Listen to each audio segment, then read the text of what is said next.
జనరల్‌గా పగలు 12 గంటలు, రాత్రి 12 గంటలు ఇలా రోజులో మొత్తం 24 గంటలు రాత్రి పగలు ఏర్పడతాయి. ఇది కొత్తగా నేను చెప్పడం కాదు. అందరికీ తెలిసిందే. కానీ ఈ డిసెంబర్ నెలలో ఓ రోజు మాత్రం ఏకంగా 16 గంటలు రాత్రి ఉండనుందంట. అంటే అదనంగా 8 గంటలు రాత్రి సమయం ఉండనుంది. ఏంటి నమ్మలేకపోతున్నారా? అయినా ఇది నేను చెప్పేది కాదండోయ్. స్వయంగా ఖగోళ శాస్త్రవేత్తలే ప్రకటించారు.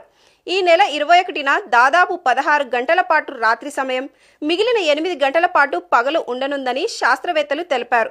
సాధారణంగా ఇలా జరగడాన్ని అయనాంతం అని పిలుస్తారని, అయనాంతం ఏర్పడిన రోజున భూమి ఉత్తరార్ధ గోళం సూర్యునికి ఎక్కువగా దూరం వెళ్తుందని వెల్లడించారు. ఆ సమయంలో చంద్రకాంతి భూమిపై చాలా సమయం ఉంటుంది. ఇది శీతాకాలంలో ఏర్పడుతున్నందున దీనిని శీతాకాలపు అయనాంతం అని అంటారని ఖగోళ శాస్త్రవేత్తలు చెబుతున్నారు. మొత్తానికి ఈ 21న జరగబోయేది అరుదైన ఘటన అని చెప్పవచ్చు.